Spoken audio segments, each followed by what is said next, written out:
Earlier, pleasantries exchanged, but now buckle up for all the intensity you'd expect.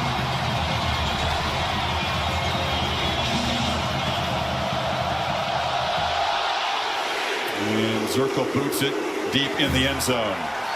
Jackson Dart was at USC, part of a meltdown in 21. This is his second season, Kirk. He still plays with a chip on his shoulder. He comes from a football family because Kiffin brought in a couple of guys to kind of challenge him. Two high-profile transfers, and Dart fought him off, and he's had a tremendous second season here. Yeah, he has. I love that Lane Kiffin told us he plays quarterback like a linebacker. That gives you an idea and probably a big influence from his dad, with his dad being a football player. He's going to have to play well tonight, be on point, and he's going to have to be involved in running the football. And right away, you got to flinch from the offensive line. Before the first play, the crowd and the movement of that Georgia defense plays a role. They do it a lot, and they draw a lot of false starts. And that was Caleb Warren, the center. Offense number 54. 5-yard penalty. First down. Yeah, you're going to see this all night. That's a stem. Georgia does this. And when they do that in a crowd, you can't really hear. The center moves the football, so the last thing they can do is have false starts to get behind the sticks. Shuffled offensive line. Right tackle Micah Pettis hurt himself in practice this week. He is out. Dart launching downfield over the hands of Dayton Wade, who had gained some separation. Could have been an electric play to open things up. Bullard getting down a little bit nosy in the box, not expecting Ole Miss to take a shot on the very first play of the game. He was beaten. Wade had him beat by a couple steps. They just missed a home run here to start this game. Dart to Judkins. And he's met right at the line of scrimmage. Might have picked up a yard. Strong play by Tyke Smith. And now it's third and very long. Tyke Smith is a name we'll be calling a lot all over this field. One of the most productive players on his Georgia defense, 23. So you had the false start, and then you had that opportunity missed that you talked about. You don't get many against this Georgia defense. Georgia not showing pressure. They only rush 3.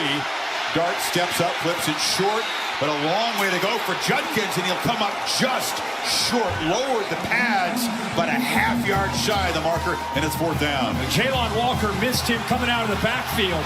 Fast. Yeah, they're going to take a chance here. Thrown 35-yard line. You got Jaden Williams limping up. He's the replacement left tackle, and they get it. Direct snap. Judkins powers for a first down. How about the gamble at your own 35? Hey, it gives you an idea. There's a little bit of a limp there. It's like Jaden Williams. That's tough. See, Williams steps up, starting at left tackle. Victor Kern moves to right tackle with Micah Pettis down tonight. Look to be really struggling, Kurt.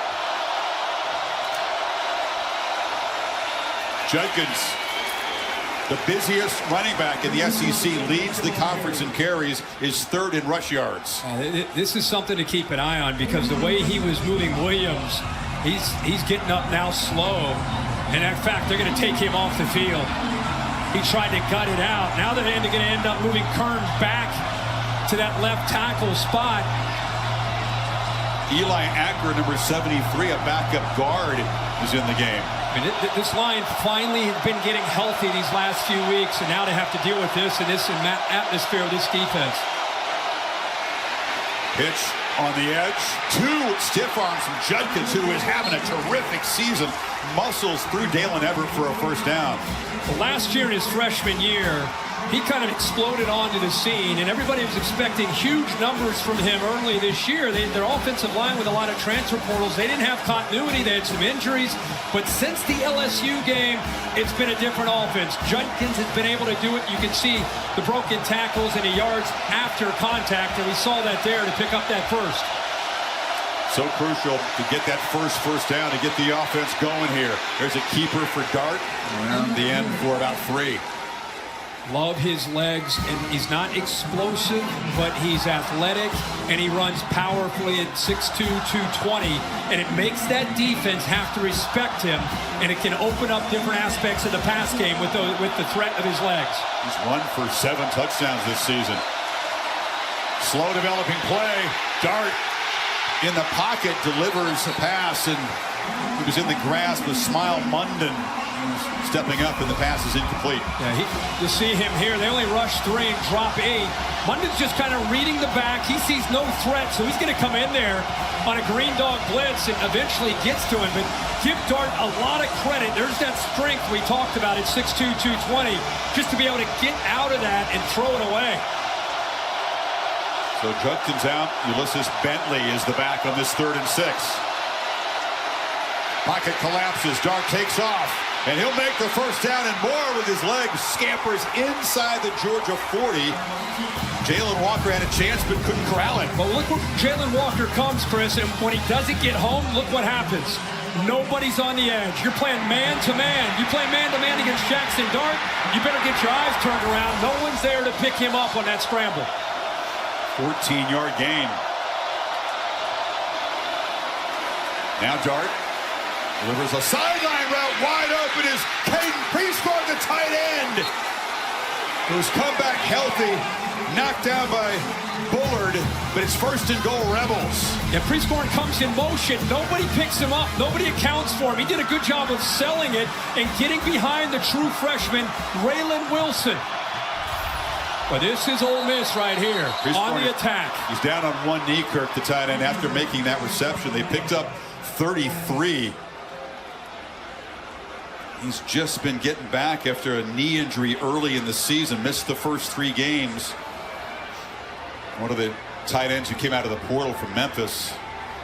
This will be tough if he can't. He can block, he can catch. He's a threat here. He's going to come in motion right here. But watch the Georgia defense lose it. Remember, Jamon Dumas-Johnson is not playing. So you got a young freshman linebacker right here. His eyes are in the backfield, completely loses the big tight end down the sideline. And that, to me, coming into this game, was my biggest thought and concern for Georgia. Smile Munden's on one side, but Jamon Dumas-Johnson, 10, not playing, affects the communication against an up-tempo offense. And we've seen it a couple times on his first drive. Young linebackers getting lost with their eyes in the backfield. Bullard came across, got the helmet on the leg. It looks like Prescorn is up and walking to the sidelines. Looks to be okay. Now can they punch it in? Like I said, he is a very, very important part of this offense. He sets the edge. We got an official down. We've got a lot going on here in these first 5 minutes of this game. Remember, they went for this on 4th down at their own 35 to keep this drive alive. It gives you an idea about Lane Kiffin's approach tonight. The early gamble. This is the 11th play of this opening drive. Georgia, not particularly elite as a red zone defense this season. And look at this, in goal-to-go drives, only kept them out once. 10 of 11 times opponents have scored a touchdown in these situations. Judkins is back in the game. He's got the football, makes a cut, and will score standing up. A flag is down, so hold on. Now another flag comes in late. Holding. Offense number 78, 10-yard penalty, key first down. Jeremy James, the guard. They move him out here to tackle, Chris. And anytime you see a ball bounce like this, you worry about the edge. Did somebody lock somebody up? And in fact, he does. How about they're rotating guys all over that front? You talk James, he's normally a guard. Now he's out at right tackle. And Lane Kiffin doing the best job that he can. And John Garrison, that offensive line coach, got him in a bear hug there. So instead of a touchdown, 1st and goal from back of the 15.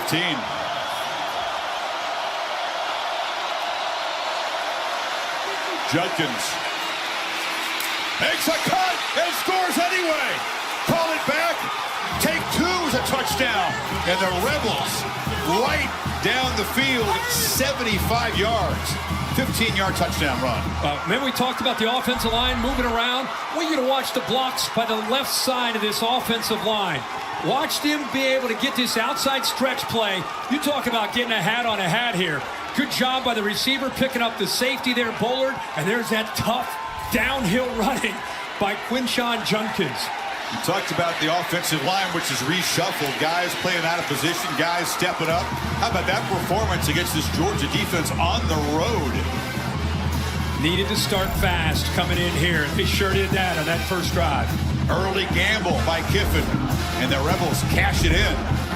Fallen behind for the 6th time in their last 7 SEC games. These are not the first-round knockout artists we've seen in recent seasons. No, it's been more about in-game adjustments and resiliency. We'll see if it plays out tonight.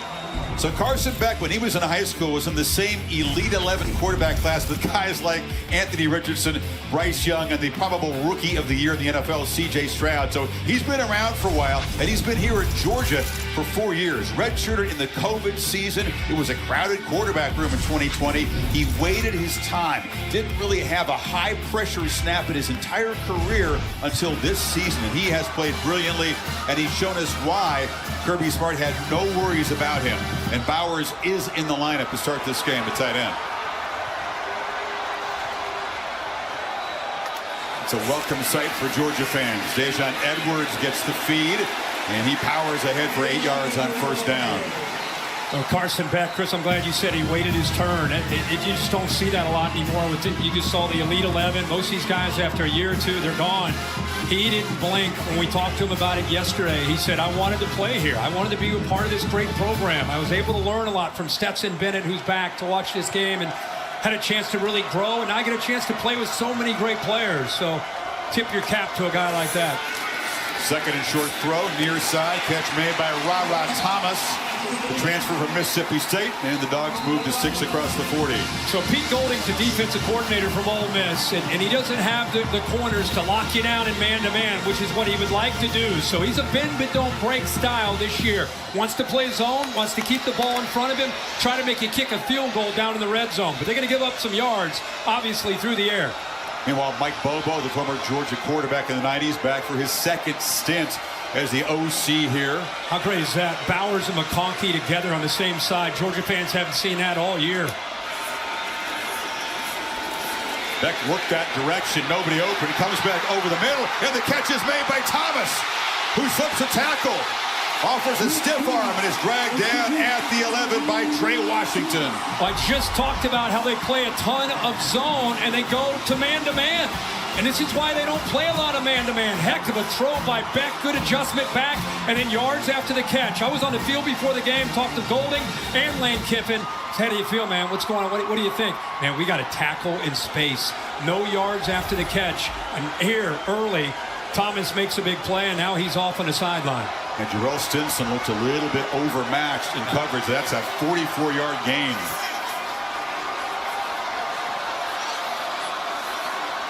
Kendall Milton is the back to the left of Beck.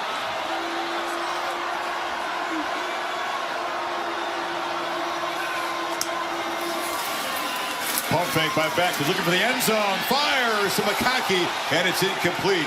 Covered on the edge there by John Saunders Jr., the nickelback. Well, we had a chance to visit with him. He's a guy that played quarterback most of his high school career. Didn't get recruited very much and knew that he had a tough assignment today. He's in phase, but he doesn't really ever turn to find the football. He's lucky. If he would have pushed a little bit more, you could have seen a flag thrown there in the end zone and put him at the 1-yard line. Crowd saw the replay and wanted one. You don't get your head turned around. That's usually a quick indicator for the official. McConkey set to the right.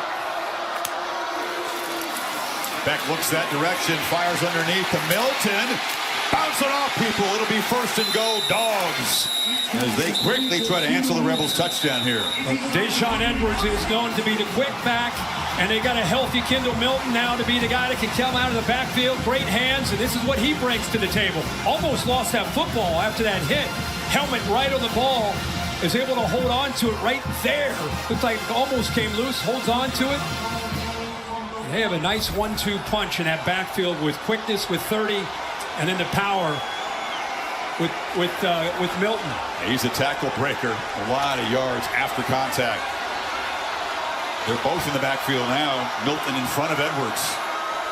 I formation, old school toss sweep. Edwards, that'll make the Georgia faithful smile. And the Dogs quickly do answer a 75-yard drive. How many times has that play been called? Oh, man. Hey, somewhere Herschel Walker's enjoying this one. Here's Truss, the right tackle that gets out in front. I just love to see the tailback leading the way there. Kendall Milton, good blocking. See the receivers getting involved here. Big tight end helped set the edge. Just no chance to stop that play. Milton helped his buddy out with a block. Yes, Herschel Walker probably had a couple thousand yards on that play alone. That's it. Which Vince Dooley's team. Peyton Woodring, the freshman kicker. To tie things up. A fast start here. Great first half of the first quarter in Athens. This is what happened. They fall behind, but this offense, they don't panic, of course. They respond quickly and frequently. Georgia will honor ex-Letterman who served. I get to honor Sergeant Fowler, Andrew R. on this Veterans Day. Yeah. Semper Fi, Drew. That's great. Guys like Wilson, C.J. Allen, very talented young players, but Kirby says they're fresh, but they're going to have their moments tonight.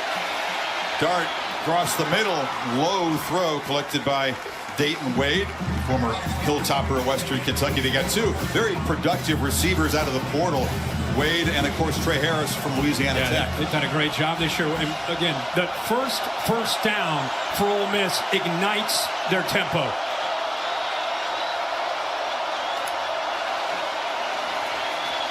Out of the backfield, Bentley knocked down immediately. Chaz Chambliss. You think about that, but what does that mean? It ignites their tempo. Charlie Weiss Jr. says that when we get that opportunity, we get that first down. We want Georgia on their heels. Bentley makes a cut, knocked down a couple yards short by Tyke Smith. This offensive line is doing a heck of a job for Lane Kiffin and Charlie Weiss Jr. We were kind of kidding with Charlie Weiss Jr. about, man, your offensive style compared to your dad's offense could not be any more different. His mind works quickly, doesn't it? You have to call plays in this offense. And bulldozing for a first down is Bentley right through Tyke Smith. These backs run hard. You're talking about Georgia's safeties and linebackers. They know they got to come downhill. Their number one goal tonight is not just affecting Dart. That's maybe the second or third goal. Their number one goal is we know we have to win the line of scrimmage, and we don't have Jalen Carter, right? We got to win the line of scrimmage, and we've got to get them in obvious passing situations. We'll show you the time between snaps. They substituted, so Georgia had a chance to kind of slow things down. Dart, first down, will launch downfield into coverage, underthrown and almost intercepted. Fighting back, trying to make the pick was Kamari Lassiter. I think Malachi Starks does a good job in recovering. Lassiter, the best cover man, most versatile. That ball's underthrown. He has his eyes on a ball, almost adjusts back. I think he waited one or two hitches too late to throw that football, but both the Georgia veterans back there doing a good job not giving up the home run shot. So two unsuccessful deep shots so far, the overthrow and that force into coverage. 2nd and 10, Judkins slammed into a lineman, heavy traffic off the left side, and not much there. Nazir Stackhouse got him. Well, this movement that Glenn Schumann and Kirby Smart believe in this. Watch the movement collectively, and then watch how you free a linebacker. So sometimes the defensive linemen, they're not going to make the plays, but they're going to occupy the offensive linemen and free those backers to have a path to get into that backfield. Is this 4-down territory for Kiffin? They need 9 here on 3rd. Long throw. Catch made short of the marker. We're going to find out right now. Trey Harris came back to get it. It's 4th and 3. No-brainer here. They go for it so many times on 4th down. They're 10 of 25 on a year if you include that first drive. A lot of their 3rd downs just set up 4th down attempts. There's Judkins on a direct snap to convert the first 4th down gamble. He's to the left of Dart. Plenty of time, but now running out of it and slings it incomplete. A slow developing play. There's a flag down, but in the holding zone. We'll see about that. He was patient back there, just nobody open. They may have gotten Judkins picking up a blitz on a hold. Holding, offense number 4. The penalty is declined. Result plays a first down for Georgia. Turnover on down. You got the 5 offensive linemen. Just could not hold up. Judkins to the hold call. So dog stop will set up the offense at their 40. Washington plays USC and Caleb Williams at the Coliseum. And today they find a way to win. And then next week you got Oregon State in Corvallis. That is a grind.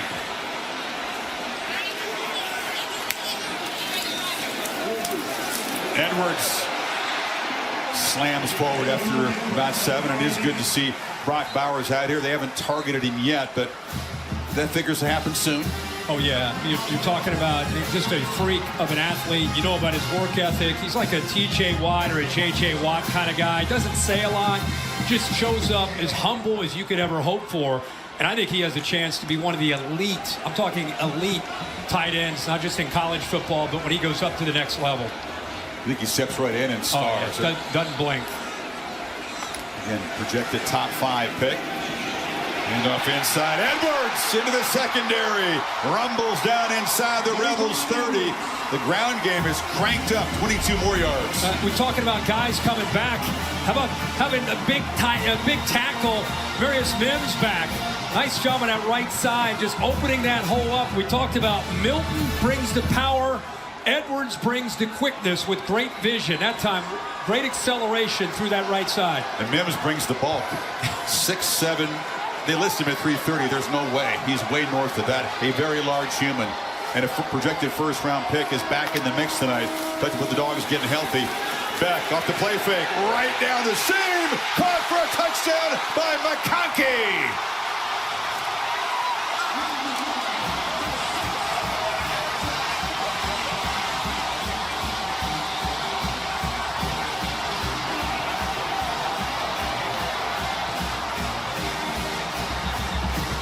Beautiful throw. They're not taking long to score tonight. No. 60 yards in a minute 22. Running to set up the pass. Beck looks pretty sharp in the early going, Kirk, as he has the whole season long.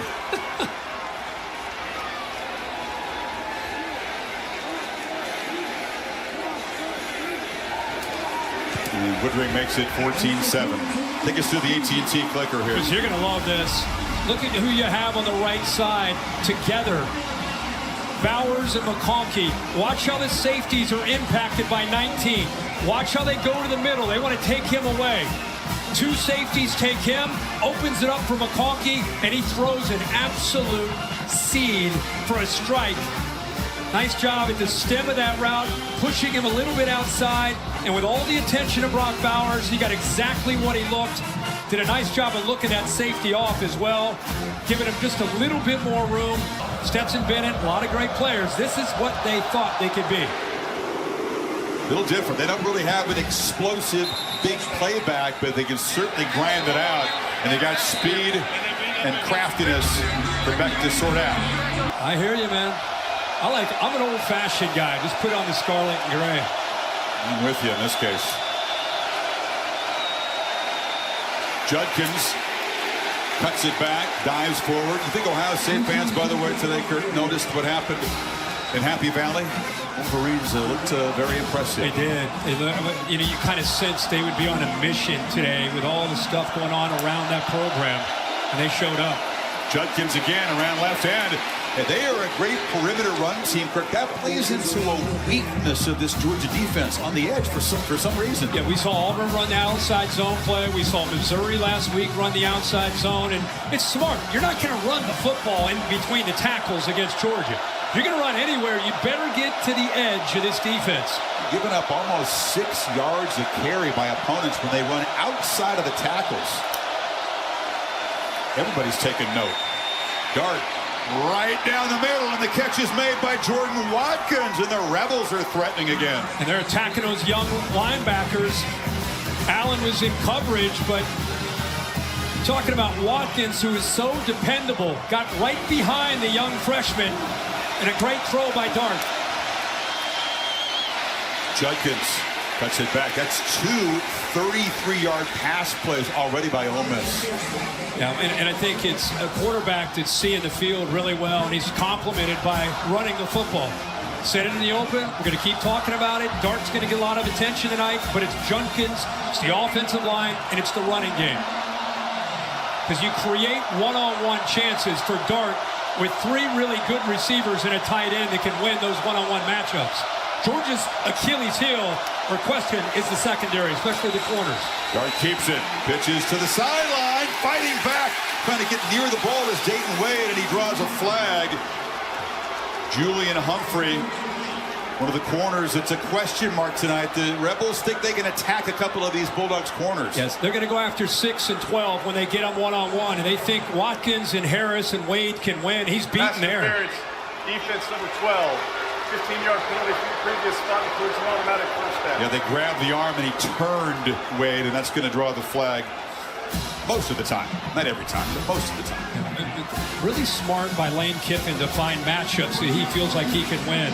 Going after the young linebackers here, going after the corners. They know that they can attack 6 and 12. They both have bright futures, but they're young players. They're Jamon Dumas-Johnson, the leader that they're missing tonight in the middle of that defense. Judkins bounces it again. This time the Dogs' pursuit is excellent, and Bullard, the safety, flies up to grab him behind the line. That's a good job of getting off blocks. Watch the left side. Look at the pursuit. Look at this defense fly. Tyke Smith. See Humphrey there, and then Bullard ends up cleaning it up. It is a fast defense. So while you do want to run out on the perimeter, keep an eye on Humphrey. Yeah, holding that left arm as he comes off. This is a play caller, just that feel to find the weakness. Pre-scoring tight end back in the game to the left. Receivers are bunched to that side. Trey Harris, their top receiver, singled off to the right. See Georgia react. That's the thing. Communication. Good job by Starks getting everybody on the same page. Keeper, Dart, following his blocks, runs down inside the 5. This is what he does. Very strategic and effective running. And when they motioned out, they shifted out, and he saw Georgia react. Lane Kiffin says, okay, we got the numbers right. Let's run the quarterback counter. And in 1st and goal, they'll play with tempo. Clogged middle. Judkins stopped at the line. Interesting to watch Dart because he knows when to pick his spots. He's scrambled for a whole bunch of first downs this year. Yeah. I mean, out of the red zone, he's good. Yeah, and watch this. You just follow the left guard and the left tackle. You got the numbers. You get behind those big guys, and at 6'2", 220, he's going to run. He's going to run like a running back. Remember, he plays quarterback like a linebacker. 7 of 11 and a couple of key runs.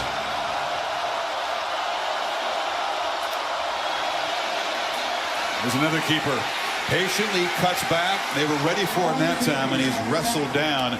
And C.J. Allen, one of those talented freshmen, filling in tonight. Yeah, that patience. He's allowing the left side, the pullers on that counter to get around. Quincy McGee and the big tight end, Prieskorn, who's great to see him back after he had to go off the field. He's such a threat at tight end. He's going to bring the big former tight end at Auburn and now DN here, J.J. Pegues, into this lineup. Big 315-pounder. Georgia shuffling around, trying to get lined up here. Judkins is the back. They got a big fella split out left. Judkins takes it, makes a cut, flag down. He scores standing up. The flag is in the end zone. I think Georgia, with all that confusion, may have had 12 men on the field. Illegal substitution. Defense. 12 players on the field. The penalty is declined. Result of the play is a touchdown. Chris, I got to go back. I'm not blaming it all on Jamon Dumas-Johnson, but there's the frustration right there. He's trying to get these young players, that's Damian Wilson, to understand when you're on and when you're off. And Ole Miss just doing a funky formation. The big man Eli Acker lined up as a receiver. I don't know if he was a threat in the perimeter, but they got discombobulated. Yeah, it affected communication.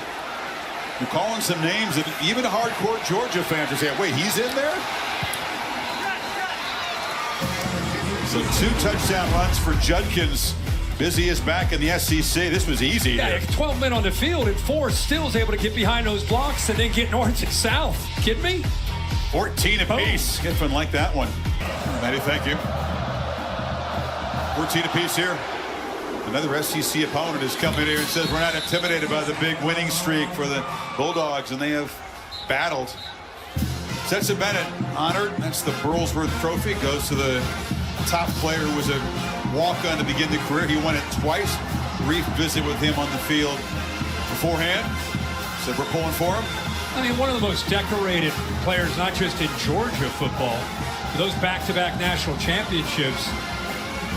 Him right there at the helm, doing so many things and proving so many people wrong, including a lot of his own fans. Carson Beck, great job this year stepping in to Stetson's big shoes. Hands off to Milton. Georgia backs can run hard too. They got a bunch of guys on both sides who make it hard to get him to the ground. This is where it gets fun. Starting the second quarter, offense is moving the ball up and down the field. Now you're Pete Golding. You see what you're up against. Now you got to make it in-game adjustments. Now you got to find a way to slow down this running game. You got to get Carson Beck into third and long to try to affect him. The same thing for Georgia with Glenn Schumann trying to come up with answers. The sophomore, they got 7 on first down, and here goes Milton again, just bolting for a quick first down. Just for fans to understand, we get so caught up in the game, but these defenses are trying to make adjustments. They're communicating. There's so much going on because what you're doing is not working. Glenn Schumann's at the bottom of that. He's got a grease board. He's going all over all kinds of things. What's working? Okay, let's try this. So constant communication. This has been a real strength of Schumann's and Georgia's defense throughout the year. 5th year as DC for Schumann. Been on the staff here for 8 years. All 8 years for Smart. Beck, McConkey, so good after the catch. That time the Rebels surround him, and he actually loses a yard after making the grab. Dejon Anthony got him down. Yeah, and you see the movement here, and the movement here from Bowers takes the linebacker and just clears him out. He's gone. Super easy for Carson Beck. And again, Bowers, just his presence. There's so many eyes on 19 in red, and he hadn't made a play yet necessarily with his hands on the ball, but he's affecting this defense and opening up other opportunities for his teammates. Bowers motions in now as a blocker in this running play to Milton, who moves the 6 again into Ole Miss territory. The physicality of this Georgia running game. Again, they don't have a lot of home runs. They have a lot of runs between 10 and 12 yards and 20 yards. They chew it up pretty good. Yeah, they do. And that offensive line just beats down on a defensive line when they start running downhill. They take your will is what happens, and then it puts Carson Beck in such a great spot with the receivers that he has. It's not just Bowers. It's not just McConkey. This guy spreads it around to everybody. Bowers comes in tight, and there is his first touch. Slips the tackle, and Brock Bowers, welcome back to college football, picks up about 7 on that first down play. Well, there you go. You wanted to know how the ankle would hold up. Crowd reacts. Little hide route, get him the ball in space, and this is what we wanted to see. Little jump cut, that's who he is. This is beautiful. Hands catch, and you see the elusiveness. And he takes a hit at the end of this. He's the leading receiver on this team, even though he's missed the last 2 games. His 42nd catch. Off the play fake, Beck launching downfield to McConkey, who comes back and grabs it. McConkey jitterbugs down to the 2-yard line. Underthrown, but McConkey found a way into space. Deontre Prince, no man's land, little stutter and go. Oh my gosh, is he beaten? He's very fortunate. That ball came out just a little bit late. Great adjustment back, man. This kid's like a backyard football player. Return punts. He was a punter, quarterback, running back, safety. Did everything in high school. One of the more natural players I think we can see in this sport this year. Got a 41-yard chunk to set up this first and goal. Edwards knocked down after a short gain, short of the goal line, about a foot short. Yeah, he's his great personality, McConkey. Just an enjoyable guy to be around. He's always smiling. You can see the rapport that he has with Carson Beck. His teammates love this guy. And he had that same rapport with Stetson Bennett. Now you see it with Beck. Edwards. And Georgia muscles in to reclaim the lead. 2 for Judkins for Ole Miss. 2 now for Edwards and the Dogs. such an advantage for Georgia, and they get inside there, and then you know what's coming, but you just can't stop. Look at the humanity. It's almost like watching the Philadelphia Eagles with Jason Kelsey and Lane Johnson and company leading the way. You know what's coming, but you just don't have the manpower, even with numbers up there, to slow them down. Philadelphia Bulldogs, right? That's right. 5 Georgia players in the Eagles defense. That's right. And the Eagles are off this week, so some of the guys have come back around. Nolan Smith's here. Yep. Guest picker today.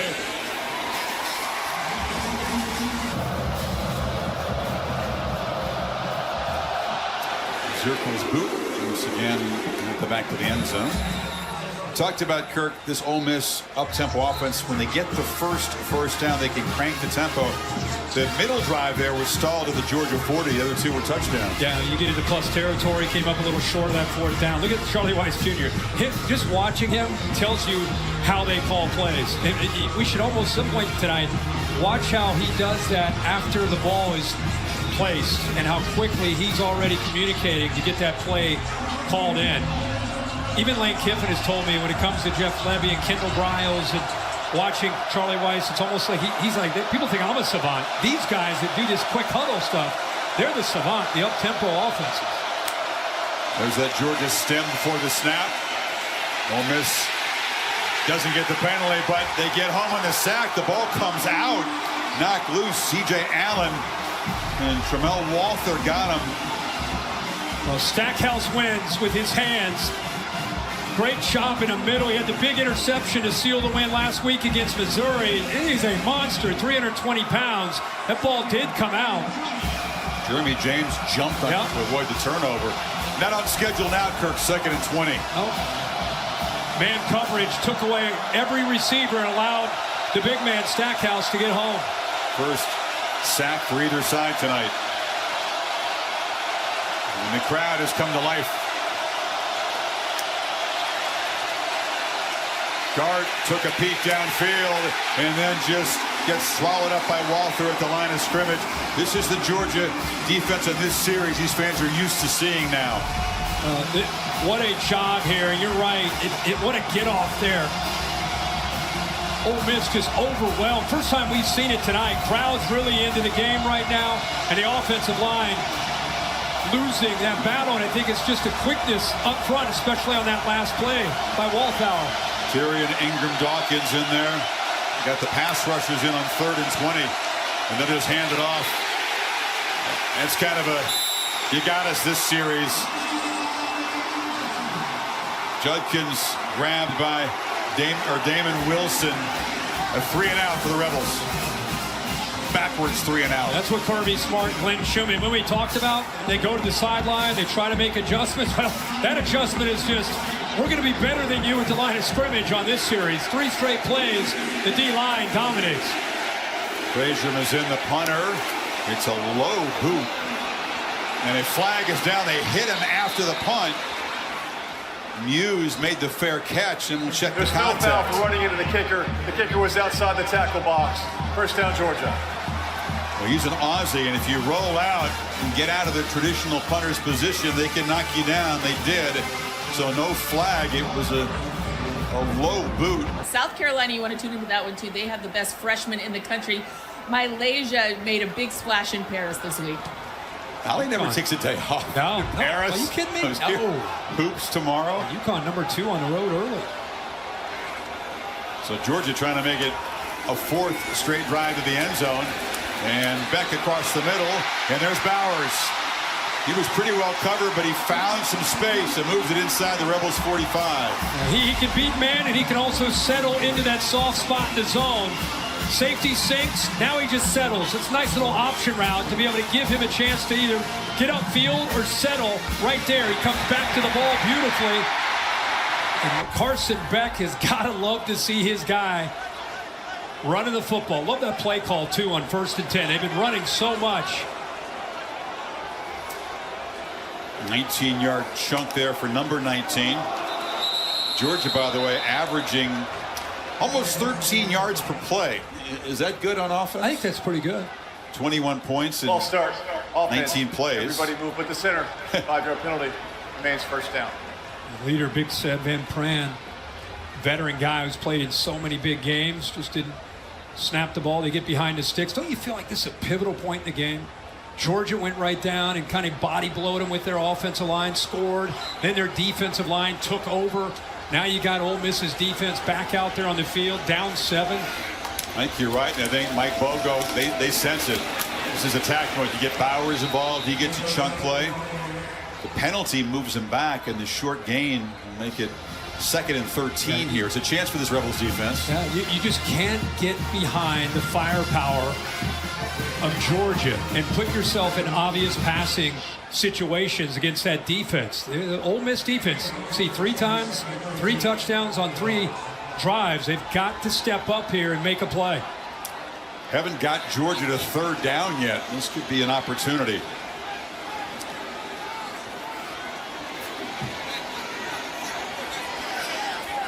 He's showing pressure there. That's why he's hesitant. Play clock at 2.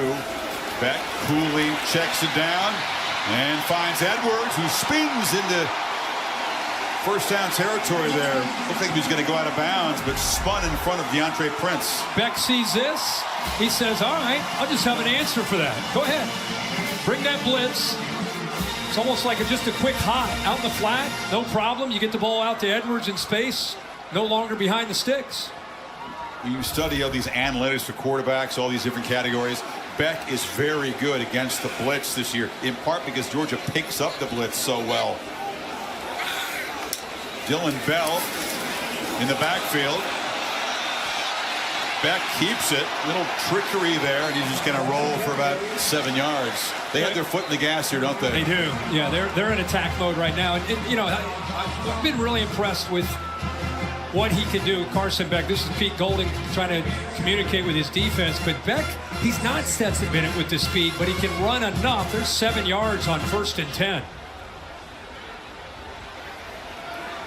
8 different times he has scrambled for a 1st down. Yeah. So again, it's tactical.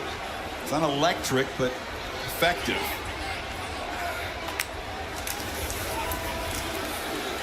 Edwards grabbed him around the ankles. That's man by Tennyson. A lot of movement from Ole Miss all year, and that's how they're going to have to win tonight. They don't have the size to match up with Georgia. So what do? You do your own version of stemming and slanting. Finally get them to a 3rd down and short. And the way Georgia's playing right now, I'm sure they feel that this is 4 down territory anyway.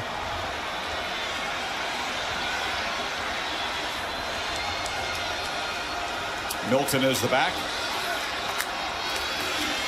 He's got the ball, and he's got a 1st down. Hammers down into the red zone. About all you can do is put 9 defenders up close to the line of scrimmage. Ernest Green, the left tackle, seals that, and it just opens up for the big fella, Kendall Milton. Easy 1st down. One of the drawbacks of Ole Miss's own offense being up-tempo is when it doesn't work and you go off the field after a 3 and out, you put that tired defense right back out on the field. It only took the 1st sack of the game to really disrupt things for Ole Miss the last possession. Bowers is a blocker from McConkey on the edge. And Ladd dances around, finally knocked down by Tennyson. And Lane Kiffin knows that. I mean, that's been the tough part. Season for Pete Golding, they 7th highest in the entire country. They've been out of the field. That's a reflection of their own offense. So when it's working, you marvel at it. You know, how fast they're able to execute. But when you go off the field, that tired defense gets back out there. And it's tough when you're not good in the situational things like red zone and 3rd down. Milton runs through a tackle, shows his power. His 1st and goal. And Xavier Harris slips his block. Watch his penetration by 51 right there. But you got to bring him down, right? I mean, you've got to bring down this big back. And Milton, how good is it to see him healthy? He's had some injuries this year. He was slowed early. But you can see he is at a different level right now, kind of in his zone. He's battled injuries all year. He saw his dad hanging out with Carson Beck's dad last night. They're good buddies. Yeah, throw him in. His dad. His dad's locked up. His dad is a big guy. His son's got the football. He doesn't care. Barreling through Rebels. Touchdown, Georgia. A flex by the red and black. And they stretch the lead. Good double team there on the right side. Tate Ratledge, watch the right guard.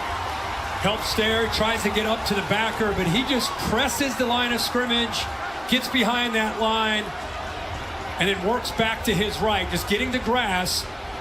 Oh, that was powerful. Tennyson tried to knock the ball away, and it was like he was hit by a truck. There's a progressive pylon cam. Georgia in the red zone. After video review, 3 touchdowns. the ruling on the field stands. Touchdown.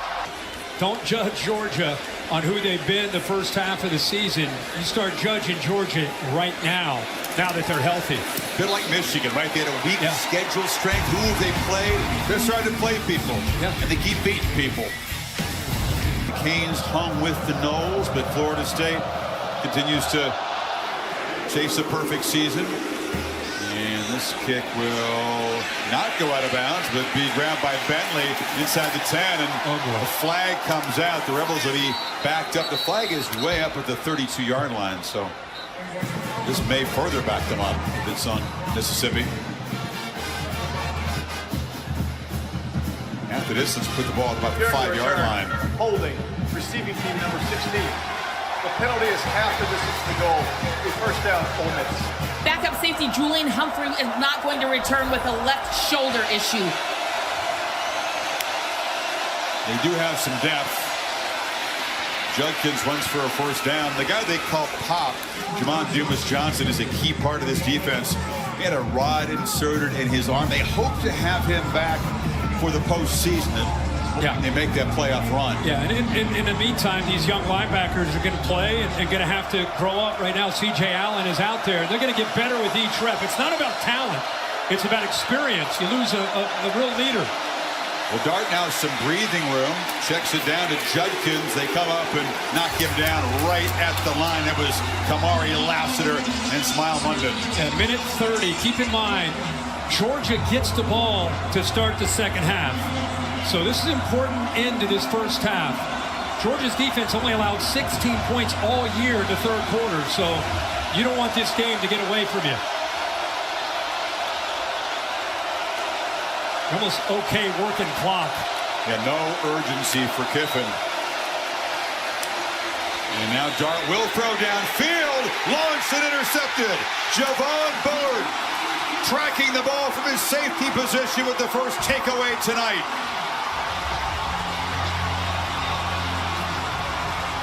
Well, I think he had Dalen Everett beat. His place is coming unglued. He gave a little shoulder to get 6 to bite, but he underestimated the quickness and the range of Bullard, who's covering over the top to take care of 6. Tries to squeeze it in there. Look at Glenn Schumann in the background. He gets airborne himself. Just talked about be careful into the first half. You're better off trying to almost just work the clock. Georgia gets the ball to start the second half. Now they're thinking 6 more points. Second pick for Bullard. You saw Schumann, Will Muschamp, glasses flying off his head. You know, Kirby was jumping around there, and he's got the shoulder pads. Savage. But Bullard's known as a thumper, but uses his eyes and shows his range and instincts to come up with that pick. Yeah, picks in back-to-back games now. Now they really smell blood. A minute to go, all 3 timeouts to work with, and back to throw. Dumps it down to Edwards. Short gain to the 41. Remember, Ole Miss coming into this game, they've been very effective at getting after the quarterback. And number 7 in the entire country with 31 sacks. They've not been able to get into that backfield tonight very much. Yeah, they gave up 3 sacks last week. The Dogs O-line did to Missouri. That's the most this season. Good protection tonight, and Beck, as you said, gets the ball out of his hands very quickly. And they're running the football. It's very good rhythm right now, and the offensive line's had a great night. Edwards again gets a big block on the edge from Marcus Roseby-Jack. Saying there's a flag down there and another one in the secondary. Maybe it was too good a block. Yeah, he was right. That's where the flag came in. He's a wide receiver that Kirby Smart really respects. Number one, does all the dirty jobs. Well, the defense. Veteran. Yeah, he is. Walton reacted Holding, so quickly. offense number 1. Yeah, they got it. 10-yard penalty from the spot of the foul. Repeat, second down. Too aggressive on the edge. Yeah. Just reacts. Watch how quickly the defender sees it. He's going to go try to make a play. It was just great reaction from Walton. Probably you're better off just trying to maybe screen him instead of trying to make the block. And that's what he's known for, his leadership and his willingness to be a great blocker out on the edge. Also has 21 catches. So that backs it up into Georgia territory now. Ball back at the 48, 2nd and 17. Still those 3 timeouts.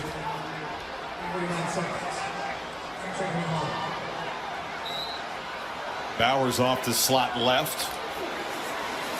Beck on a tunnel screen. Dominic Lovett. Stiff arm, dragged down back in Ole Miss territory by Trey Washington. They seem likely to spend the timeout here. Or will they? Now he says timeout. He noticed that some seconds ran off there. No. You get the timeout?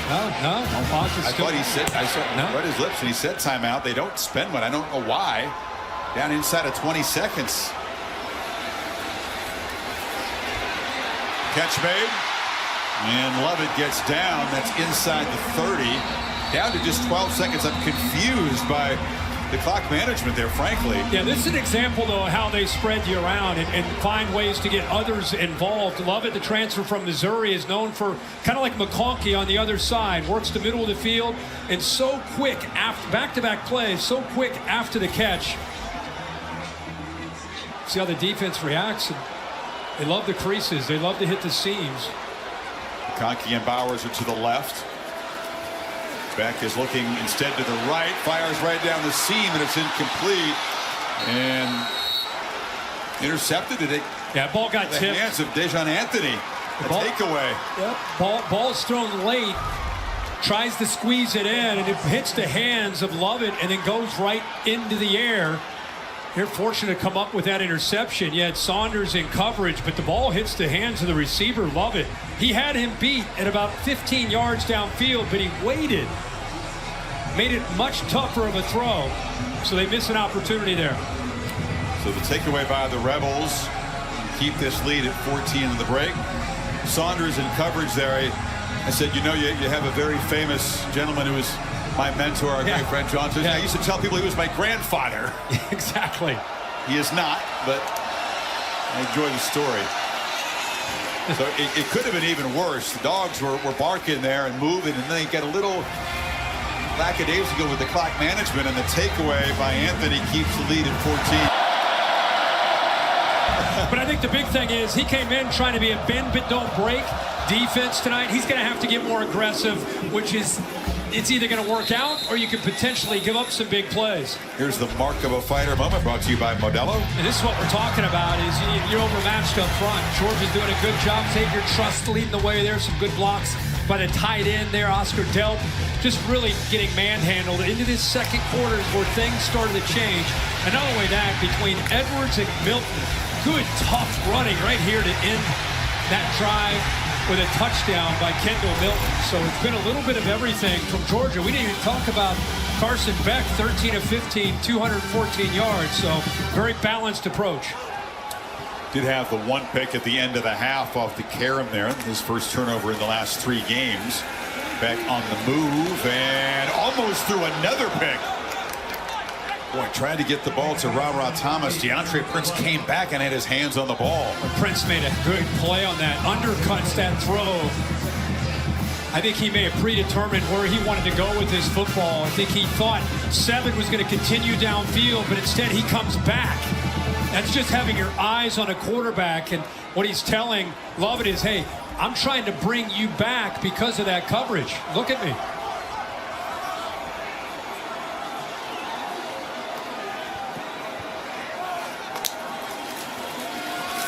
Second and 10 run to Edwards. Continue to see an aggressive approach. I thought they were not aggressive enough, frankly, at the end of the half. They let some seconds tick down, ended up with an interception to close out the half. But they know they can move the ball and go up 3 scores here. It's going to be very, very tough for Ole Miss to find a way back into this football game. Yeah. Boy, Mike Bopo had such a luxury as the play caller this year. There he is replacing Todd Monken, who did such a good job. You know, they throw an incompletion, they come back and run the football. Now you're sitting there at 3rd and 5. Monken calling plays for the high-powered Ravens offense.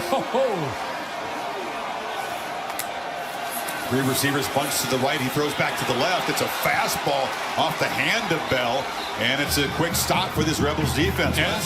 It's an important step. Try to get back into it. Yeah, the first down play was a big play by Prince, and then they run the football at 3rd and 5, and there's Beck just trying to make a play, and I love that he wants to get the ball out quickly, but that time Bell just didn't get his eyes turned around quickly enough. That ball was coming quick in a hurry. He was a high school pitcher as a sophomore.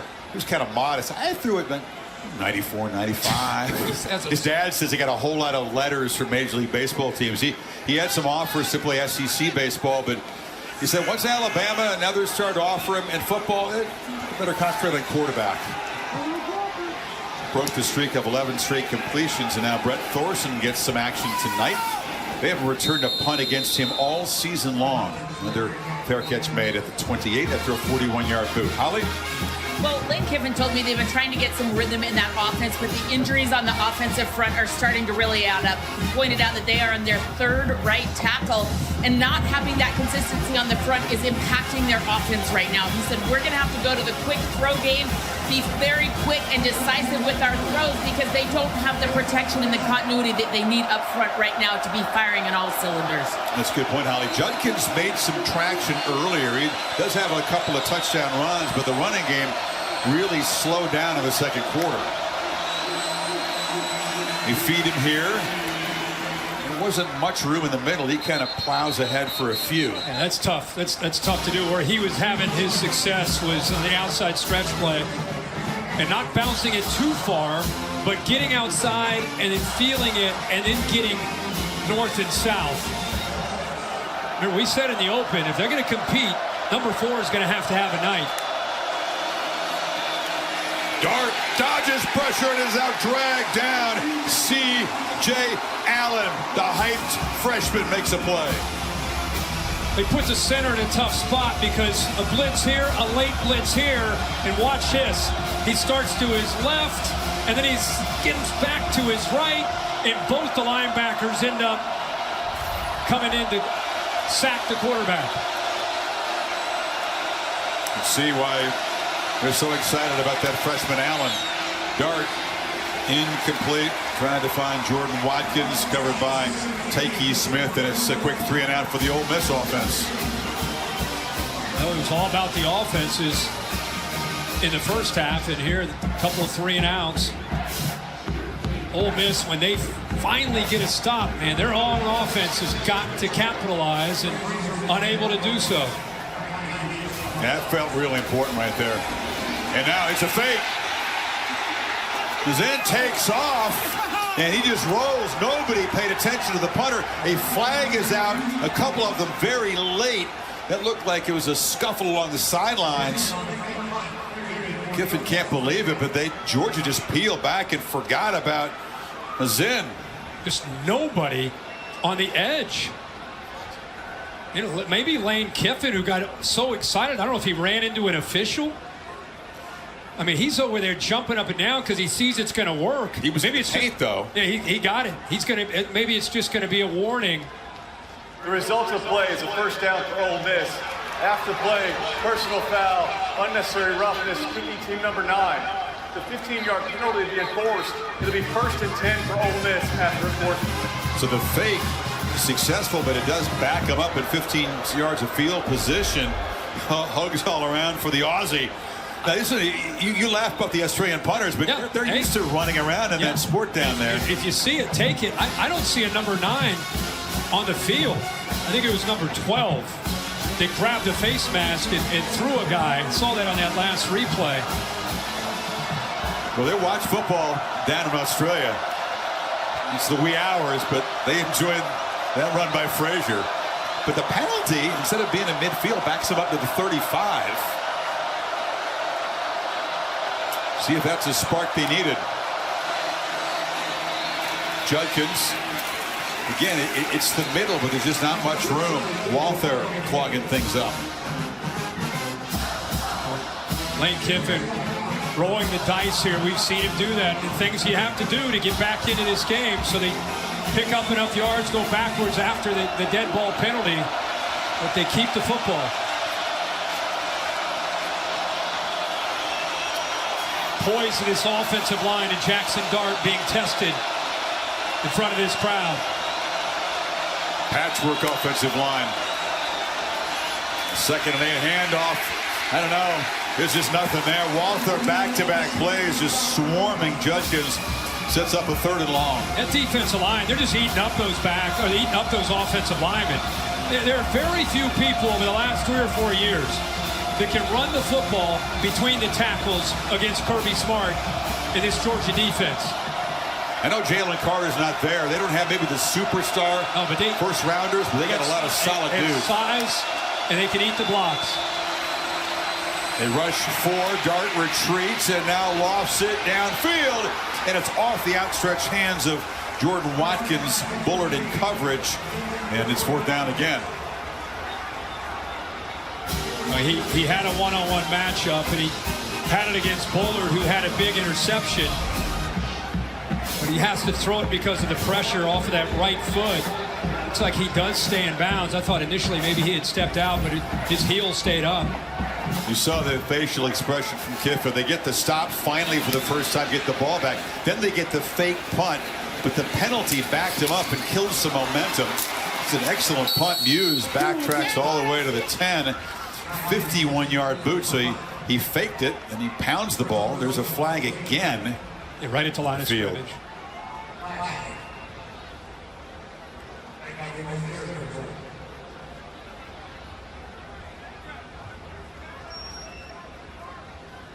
And Kiffin knew how important that sequence was. Let's see if they make him repunt it. Could just take the 5 yards at the end of the return. Illegal formation. I'm going to make him repunt. More than 4 players were in the backfield. The 5-yard penalty will be enforced in the previous spot. Repeat, 4th down. So Mazin goes back out there. It's been an eventful last few minutes for him. At least we learned he's a pretty good athlete. Yeah. And Georgia will have some things to talk about in their special teams meetings about ignoring the punter. So that ball ended up, they would have been at about their own 13-yard line without that penalty. It was a low kick. John Muse waves a quick fair catch and takes it at the 24. Plus 11. Was MVP of just about every playoff game that he played in. Is that good? You're the MVP of every playoff game? That's pretty darn good, yeah. End around, McConkey gets a chance to crank up the speed. Resets. I thought they grabbed his face mask there. The flag comes in late, and that'll tack on 15 more. They'd love to run this play with McConkey. They've run it in the past with Bowers. Used Delp that time to get out in front. Xavier Harris right there. Or did he grab the face mask? Kind of grabbed below it. The flag came out. There's no foul for pick a it face up. mask. Total plays a 1st down.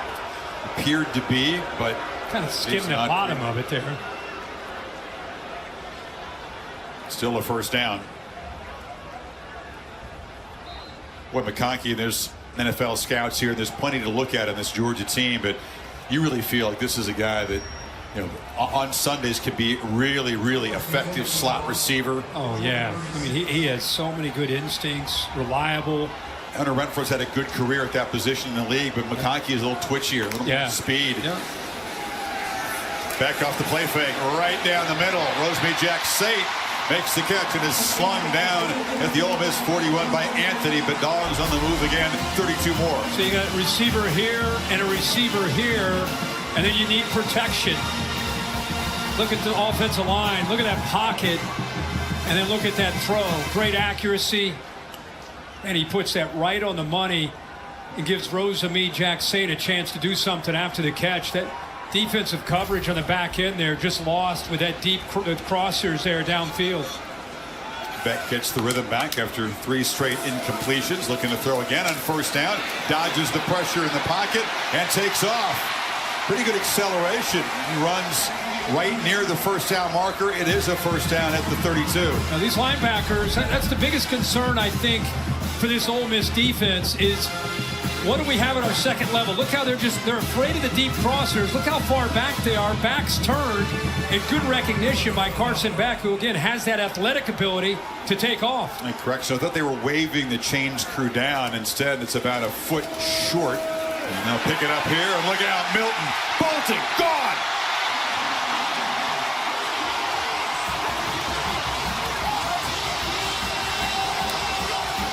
Kendall Milton has a pair of touchdowns. So does Dejan Edwards, and the Dogs beginning to stretch the lead now big time. Watch the right side of the offensive line, and just perfect execution here. The big right guard here, 69, Ratledge, able to get up to the second level. Man, that was beautiful. The safeties didn't feel right. And Milton, not just a powerful back, but has the speed, but just good execution by Georgia's offensive line.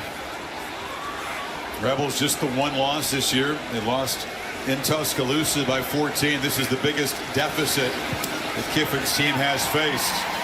And Georgia continues to be overpowering on offense. Beautiful run, pass mix, all of it effective.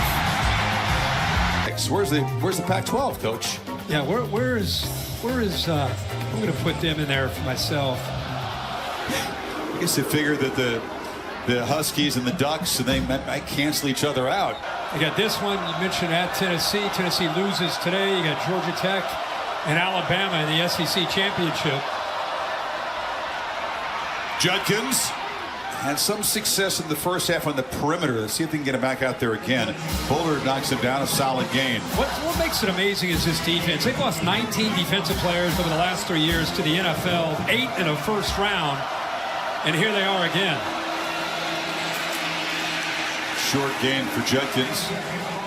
You know, Chris, you don't have Jalen Carter, Trayvon Walker, Devontae Wyatt, Jordan Davis, Nakobe Dean, Nolan Smith, Quay Walker. I mean, they've lost so many. It's a big fella, Jordan Davis, but they don't have necessarily the marquee names and the game records. But man, the scheme, size, athleticism is still there. Certainly got guys like Kamari Lassiter who will play at the next level. Dumas Johnson, who's out, of course. Young players that are eventually going to be that next wave of superstars, but this is a team defense. End around to Watkins on 3rd and 3, not going to get there. Wrestled down by C.J. Allen. The freshman's been strong tonight. Filling in for Dumas Johnson. And here's going to be a future superstar who right now is learning on the fly. He takes on this would-be block and just goes right through Bentley and makes that play. Kiffin's put the ball game right here. 4th down and 2 at his own 33, down by 3 scores. Funky formation, dart under center. And they pitch it on the edge to Bentley. There's a flag down. Bentley turns the corner, but that thing never got started. Now we'll see if he decides to punt after the penalty. Yeah, he's going to have to. Got a hold on the right side there. Illegal snap. Oh, Offense, thought we had a hold. 5-yard penalty. Remains 4th down. He came up quickly in that weird formation. Yep, the false snap, yeah. A little move, and then it's a top 79 trying to help with the edge right there. He actually grabs on, so they don't worry about that hold with that procedure call, but they move him back. It's Reese McIntyre, who's a backup center again. Shuffling things around, didn't have Pettis tonight. They got Jaden Williams go out with an early injury, so health a serious concern up front, and it's the wrong team to face, but that's your reality. Big roll on the punt down to the 23, 49 yards. Holly. Well, you guys saw it on that last series. C.J. Allen, the backup linebacker, number 33, true freshman, has been so impressive tonight. Glenn Schumann told me that before the game, he was going to have a talk with CJ and his other backup, Raylan Wilson, and say, listen, even Roquan Swift and Nakobe Dean, the guys who are so good here, never graded out perfect, not once. You don't have to be perfect tonight. You just have to do your job and really lock in and focus. I love that message to these young guys because they haven't been perfect, but they have been solid. I think we're seeing a star born tonight in CJ Allen. Yeah, I'm with you, Holly. Remember, he was in for the spring, and just so, they say, so mature. And I think we've seen that. He leads them in tackles tonight. How's that for stepping in? Back to the ground game. Milton, his first multi-rushing touchdown game of his career. When they get this running game going and they run that counter and they run the inside zone, and you got to start to peek into that backfield and you start leaving yourself vulnerable to these backs and to Bowers and to obviously McConkey and company, with Beck, with his accuracy, the way he sees the field. I mean, we got to get to Atlanta and see Alabama. It's about the only team that can match up with these guys physically. I don't think Bobo will call 30 consecutive running plays. This is what Jerome Moore did for Michigan today. But he could, and they could still move the ball. It's Lovett out of the slot. And it's a 10-yard gain in the first down. Here's the 1-2 punch. Yeah, Milton almost 10 yards to carry. Edwards, the quicker back, not a bad night himself. This Georgia offensive line, we can talk about all the guys around him.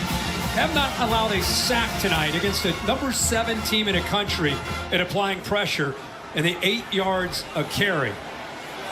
And they are working together. Stacy Searles, that offensive line coach, got to be proud and happy they're healthy and they're playing well. Great continuity.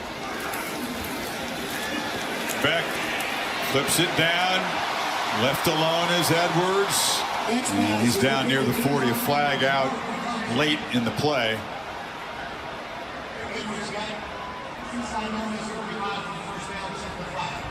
Bowers tonight, Kurt, all eyes on him, and a short catch early. Then made another catch for 12 yards. Kirby said we're going to see how he's doing. Offense, number 19. 15-yard penalty from the previous spot. Repeat, first down. That was on Bowers at the line of scrimmage. When he was going out for a route, he's kind of showing, I'm blocking. Instead of just kind of coming off, he grabs that jersey and throws him to the ground of Anthony. Impressive display of strength, but yeah, not within the rules. Dejon Anthony playing at Liberty last year, transferring to Ole Miss. He's thinking, I didn't know tight ends were that big and that fast. And now I know. And that fast healing. And that everything. And that powerful. Crowd would enjoy seeing a little more for number 19 tonight. See if he does get involved here in the last 20 minutes.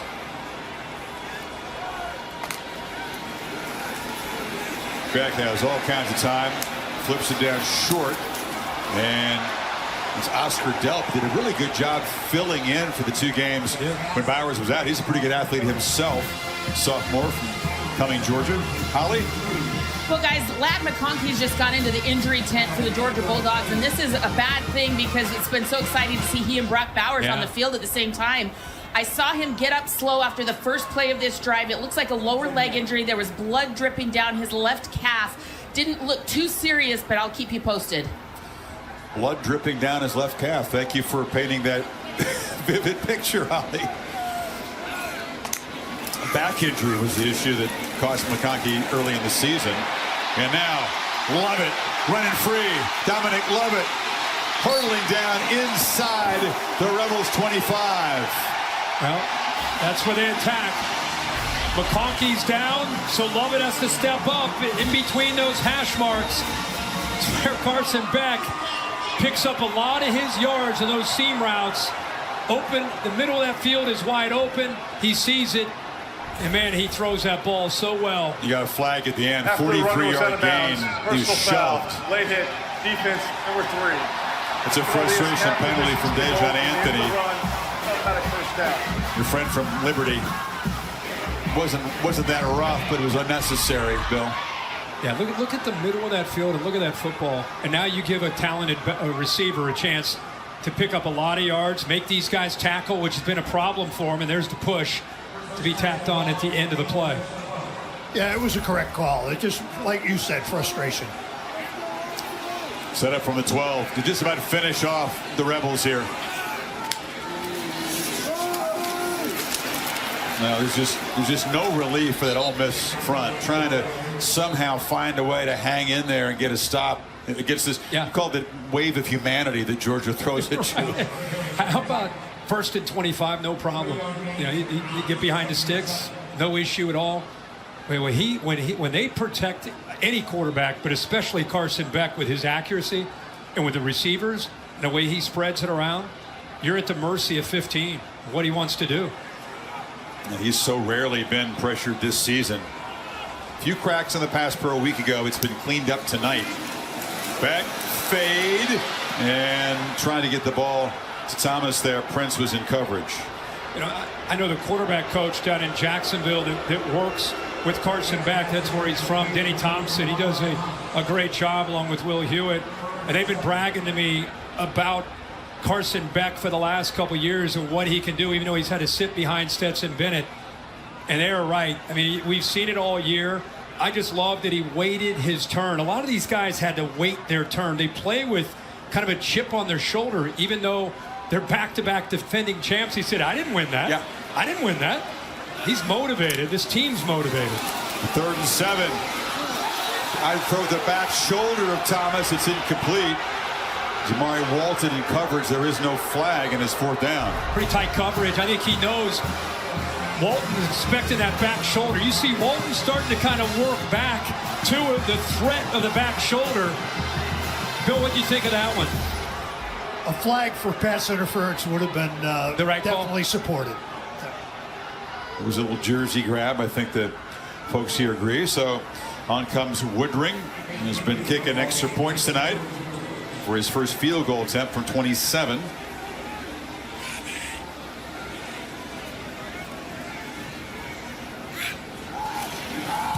And they'll go into the stretch run and perhaps deep into the postseason feeling really good about their kicking game. Here, a lot of people thought, well, that's done. He's fit in very nicely with Sean Payton in that new scheme out in Denver.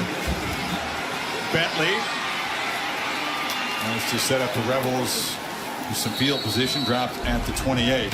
Now, this Georgia defense got off to a bit of a slow start, but boy, they have settled in after making some adjustments. For some reason, Ole Miss trying to run between the tackles, which is a no-no, only averaging about 2.5 yards a carry. With the young freshman linebackers in for Javon Dumas-Johnson, C.J. Allen been all over this field. 33 leads the Dogs in tackles and is growing up right in front of us. A 5-star true freshman linebacker getting a lot of reps and having a chance to really mature and grow tonight. See those total yards since the first quarter? 36. That's it after 180 in the opening quarter for the Rebels offense. Dart sprints out, gets the corner, doesn't go out of bounds, gets sandwiched, knocked down hard. You could hear the pads pop. It was Everett and Loeb who got him in a sandwich. Loeb chasing that play from behind, 310 pounds. I think the combination of the two that you referenced, Chris, anytime even though he's a big, strong quarterback, you'd love to see him always get down. You said linebacker mentality. He does weigh 220 pounds. Had a chance, though, just to step out of bounds. Yeah, I think Lowe's helmet and his helmet hit right there, 96. He's a 310-pound right there. Just all of his momentum goes right into Jackson Dart. It did not look good as he hits the turf right there. Had a chance to step out, and that would have been the prudent decision. Spencer Sanders, the former Oklahoma State Cowboy, is the backup.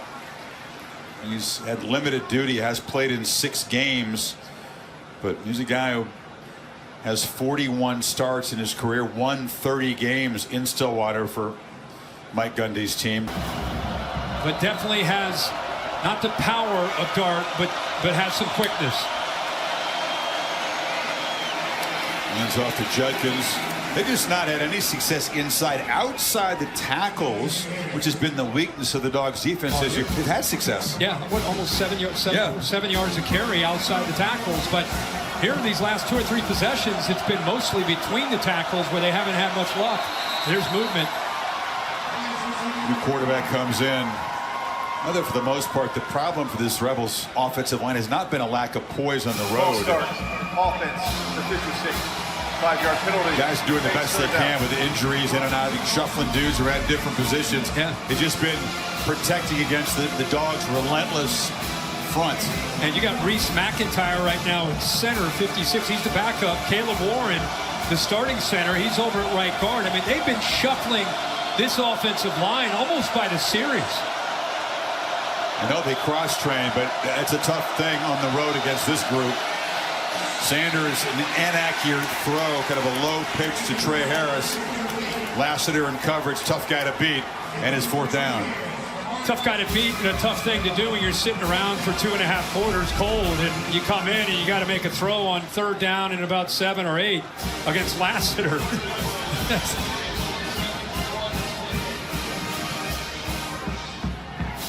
Elite corner coverage. We don't talk about him a lot because, frankly, opponents don't target him a lot. They go at other guys and kind of leave number 3 side alone. Muse along the sidelines makes the cut. Kai Muse in space. Little guy with the flag down, bolting into Ole Miss territory, but very low kick. And Muse says, "I'll take it, thank you very much," but this looks like it's going to come back. Flag was on the far side, right near where the return began. During the return, holding, return team number 27. The penalty is 10 yards from the spot of the foul. It'll be 1st down, Georgia. It's Arian Smith, the wide receiver, who wears 27 on special teams.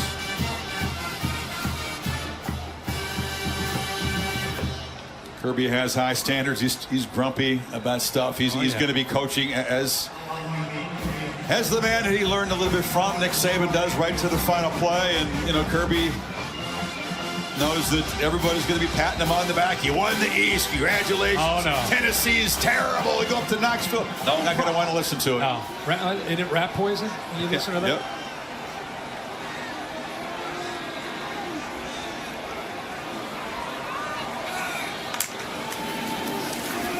Edwards.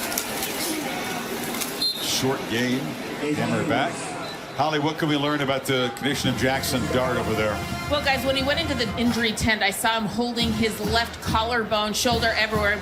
He's come out from there, and now he's being taken into the Ole Miss locker room right now. He does look a little bit dejected. He's walking. It looks like he's not in a ton of pain, but definitely he is a dejected young man as he leaves the field.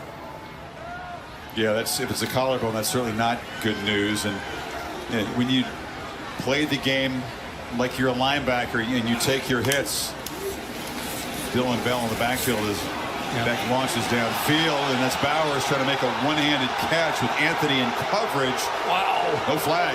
Wow, I thought that would have been an obvious call. It looks like he grabbed the front of his jersey.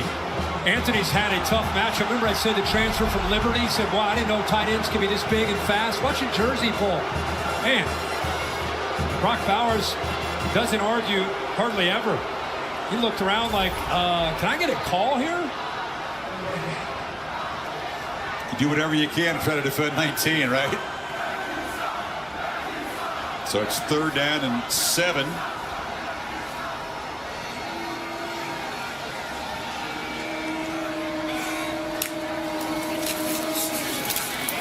Beck escapes, has plenty of space. 1st down, a lot more. He slides down at about the 40 after a 14-yard gain. So you're going to show blitz, and then you're going to drop. But Carson Beck sees this, and look at that middle open up. Nobody there. Soon, teams are going to start to appreciate and respect 15 when he drops back to throw. You got to worry about that big arm, but this kid can run the football, and he has good recognition because of the field vision. And he's going to take that on 3rd down all day long. 6'4", long strides. He just gobbles up yardage quickly once he decides to take off. A lot bigger than I think he looks on TV. We visited with him yesterday. Look out, Milton. Foot race. Can they track him down?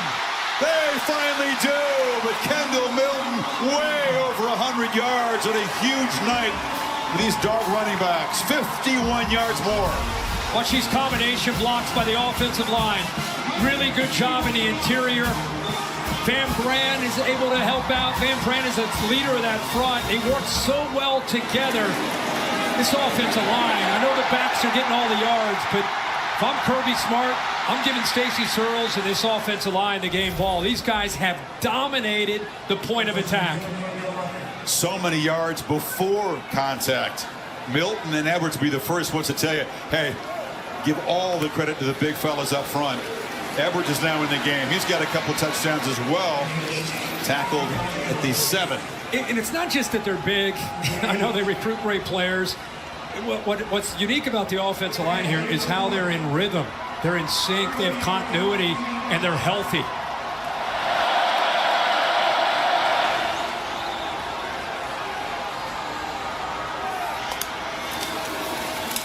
Milton, they fake it to him. Beck keeps it. Didn't have much space and just slides down at the line of scrimmage. Good decision just to avoid any contact that he doesn't need. Play for this next down. Keep looking out there and thinking. I remember in the pregame conversation with Holly, with Kirby about, well, we're going to see how 19 feels tonight. We're going to kind of ease him back and see how many plays we think he can get in. I don't think he's been off the field tonight. I don't think he's missed a snap. He's not a normal human being. No, I think he's Iron Man. Bunch to the left here, Bowers is. 3 receivers. Now motions back into the slot. On 3rd down, Beck looks down the middle. There's Brock Bowers. Touchdown, Dogs.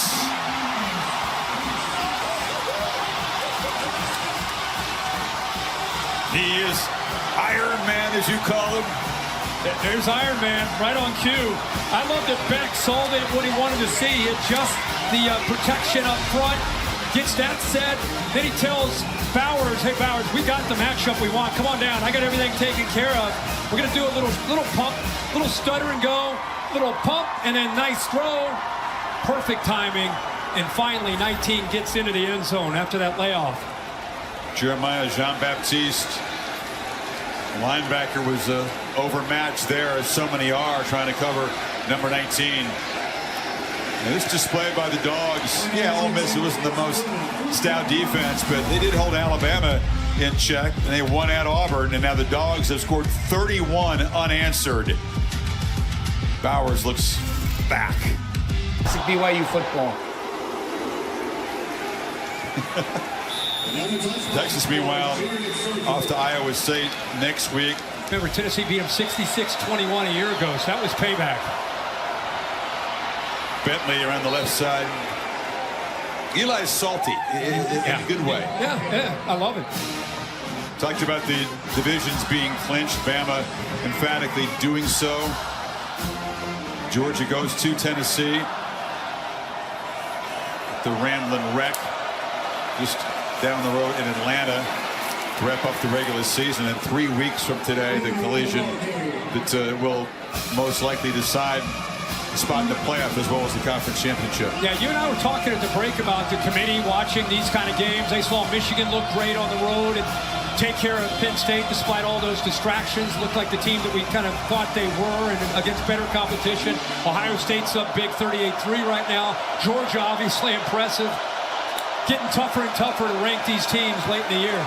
Bentley gets a first down. Let me ask you about that. Ohio State had the better resume. That was the justification for making them number 1. Now that Michigan has gone on the road and destroyed Penn State, Bama's stepped up, but Georgia undefeated, certainly handled a top 10 team here tonight pretty easily. Would there be a reconsideration, you think, this week at the top? You can never tell what the committee looks like. I've never had Ohio State up at the top team, in my opinion. I know the resume is important, but for me, I've looked at Georgia and Michigan as 1A, 1B all year long.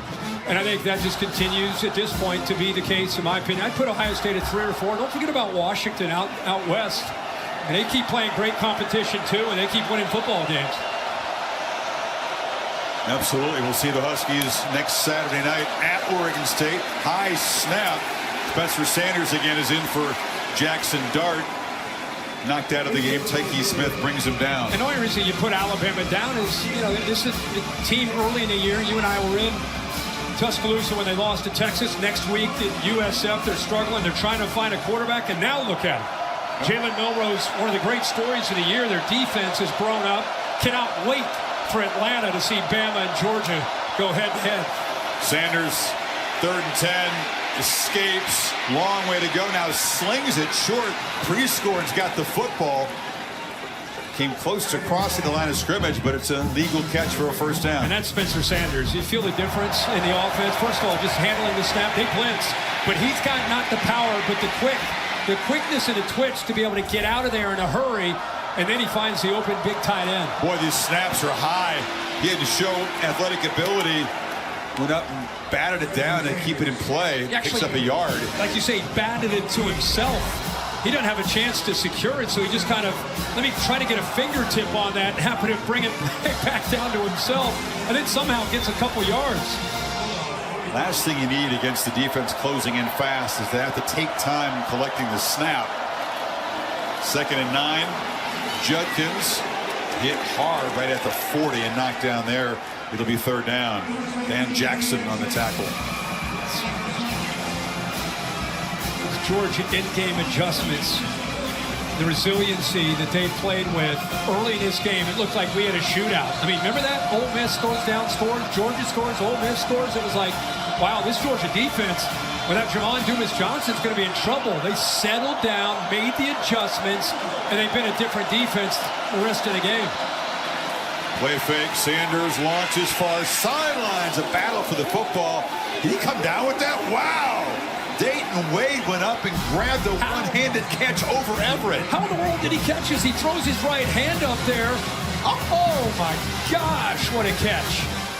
I mean, on the absolute stretch, kind of cups the football and brings it into his chest. He floated in the air forever. Go back to him again. Guys around college football just do some amazing stuff with these one-handed catches these days. Dude, this is catch of the year, maybe. Yeah, I mean, and then he secures it on the landing. Great job there, 1-9.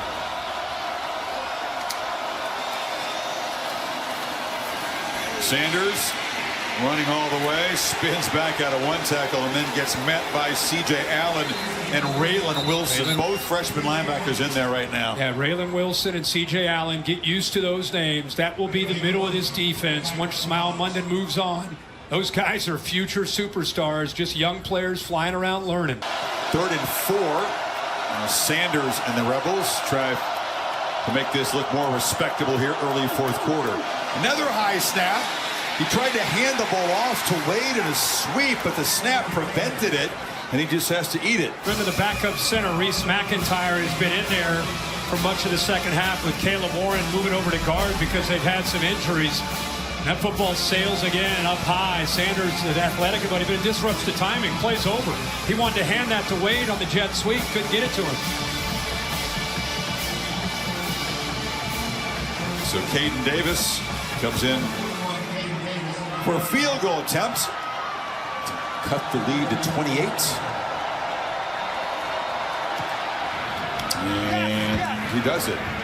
Interesting. And 4th and 5 to take to 3.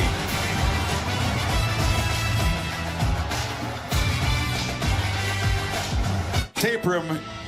George Dunmore joined the military when he was 17, which you could do with parents' permission.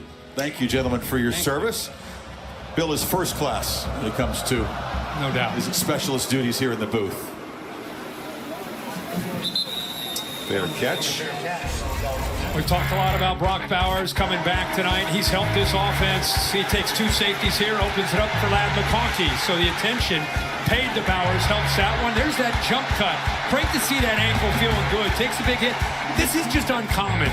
You don't see a stem like that little stutter and go from a tight end at 6'4", 245 pounds. And Kirby's like, dude, you just do things every game that I'm in awe over. Dominic Raiola, his son, is going to be coming here. Played in the NFL for years. He said, man, 19 does things you can't do as a tight end. So it's like the NFL is going to fall in love with him soon. Looks like Bowers' night is through. That makes sense. And so is Carson Beck's.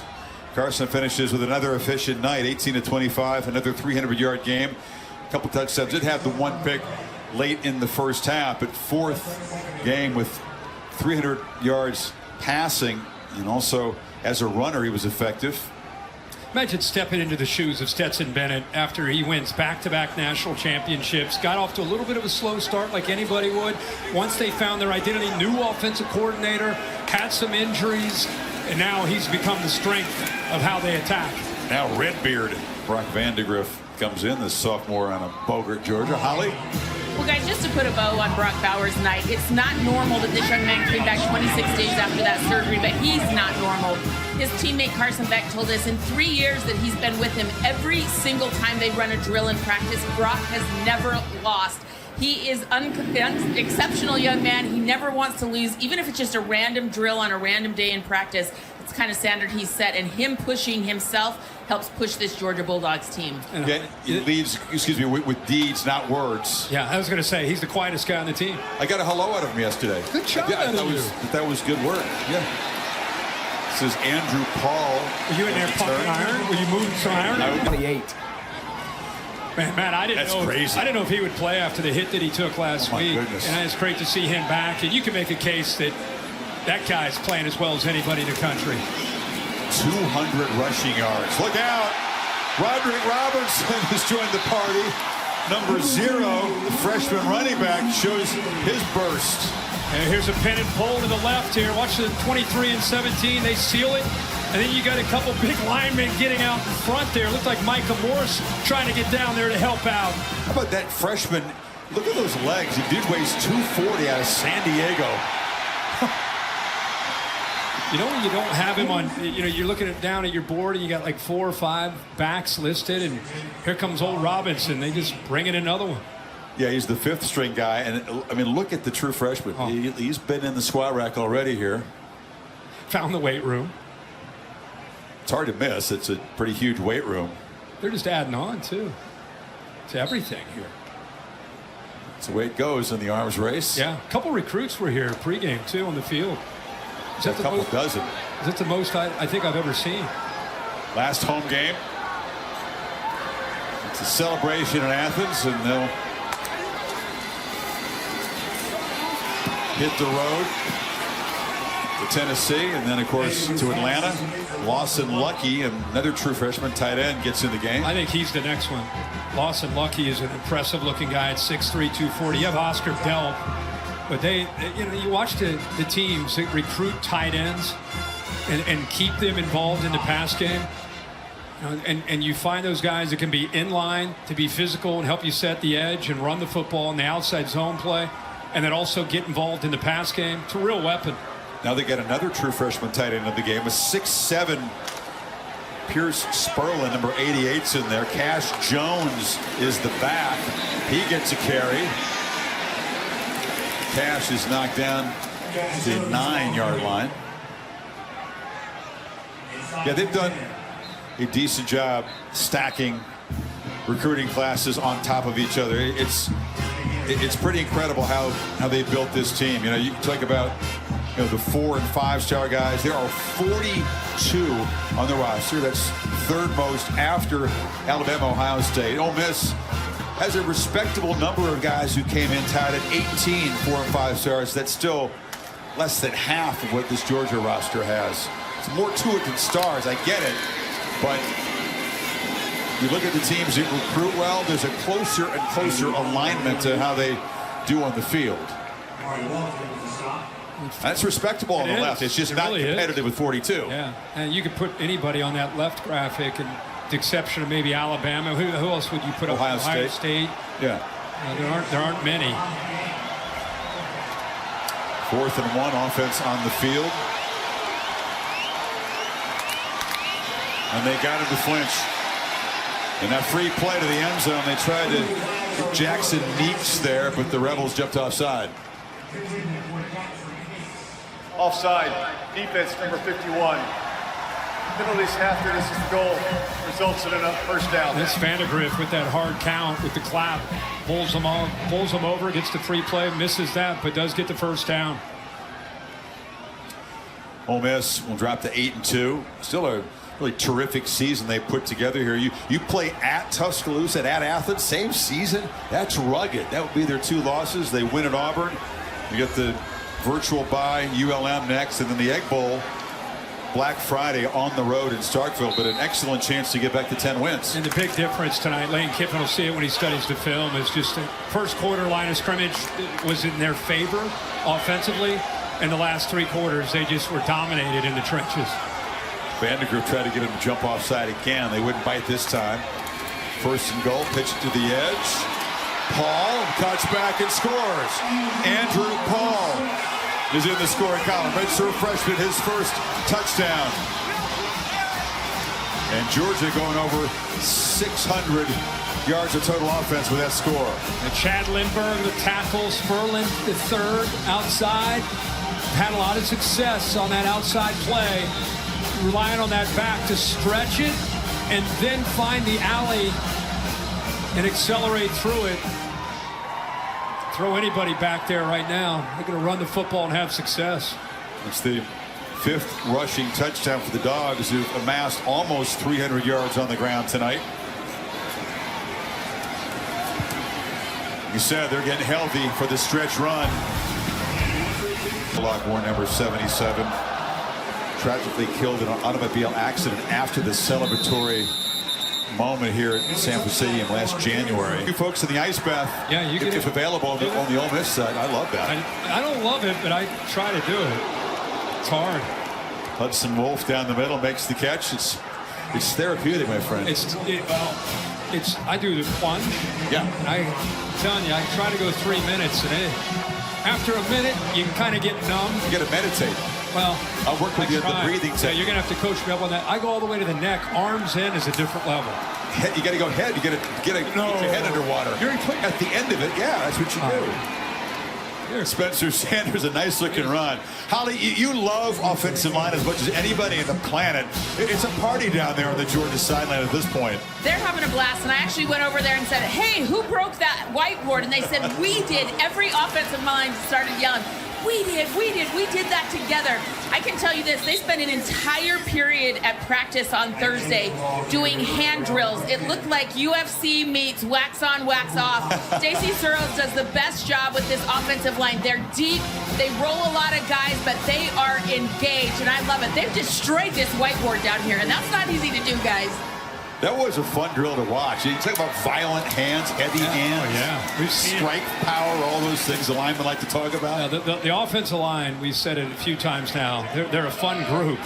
There's the board, what's left of the board. But again, they did that to the Ole Miss defense, too. They just punched a bunch of holes in them tonight. If I'm Kirby in that locker room, you're giving away a game ball, you're going to honor and recognize somebody, it's that offensive line. And again, the backs are healthy, Bowers and McConkey are healthy. But having Mims back helps solidify this group. 292 yards rushing tonight.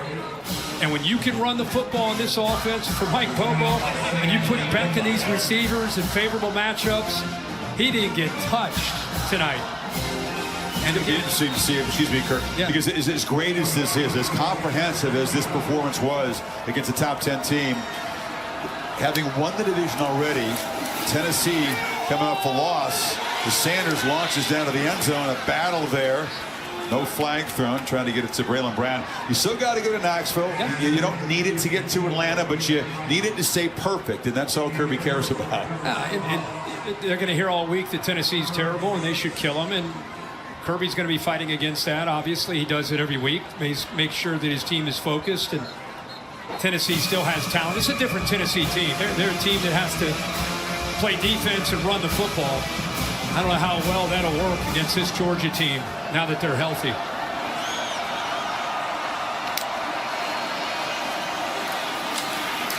Some players down the depth chart getting some action now. That's Matt Jones on a carry. Besides opening holes for the running backs, protecting back well, Georgia didn't have a single play tonight for negative yards, so they didn't let the Rebels get across the line of scrimmage and make a single play. That's impressive. That's almost unheard of. Yeah, and especially when that's been their strength. Ole Miss's defense, tackles for loss and sacks is how they've played well, and that's been their strength of their entire season. Sanders retreating, and now just heaving the ball into the ground. It's really almost unheard of. You check the stats in games, almost unheard of. Not have a single negative play on offense. There's Jackson Dart. We haven't seen him since he headed to the locker room after that big hit. Says it all on his face. Don't know if it's something more serious. We haven't gotten any reports whether or not there was a problem with the collarbone. He left it all out there. He battled tonight. And their first 2 series, they scored touchdowns. And, you know, I mean, the first 2 of their first 3, they scored touchdowns. They're running the football at will.